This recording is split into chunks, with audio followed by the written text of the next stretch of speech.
حضور اکرم صلی اللہ علیہ وآلہ وسلم کا، تو وہاں جہاں مسجد نبوی قائم ہے نا، یہ 2 یتیم بچوں کی جگہ تھی، اور ان کے جو چاچو تھے نا وہ ان کے نگران تھے۔ آپ علیہ السلام نے پوچھا کن کی ہے؟ جی سہل اور سہیل 2 یتیم بچے ہیں، ان کے والد فوت ہو گئے ہیں، یہ ان کی ہے۔ تو فرمایا جگہ ہم خریدنا چاہتے، کہ خریدنا نہیں آپ لے لیں، کہ یتیم کے مال کو میں نے کھانا نہیں ہے، ہم اس کے پیسے ادا کریں گے۔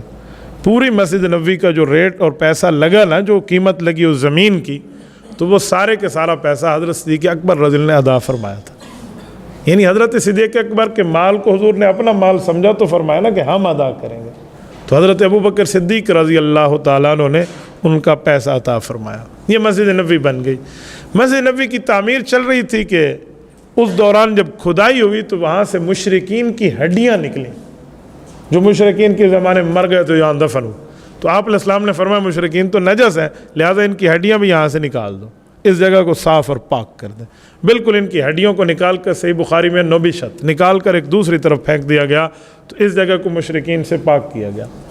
کچھ لوگوں کے دل میں میل ہوتا ہے اسلام کے بارے میں، تو وہ ایک سوال کرتے ہیں اس جگہ کہ آپ کہتے ہو حضور پاک علیہ الصلوۃ والسلام کی مسجد، یہ مسجد نبوی ریاض الجنہ، جنت کا حصہ ہے، جنت میں تو مشرک نہیں جا سکتا، یہاں مشرک کی ہڈیاں تھیں، تو یہ جگہ جنت کیسے ہے؟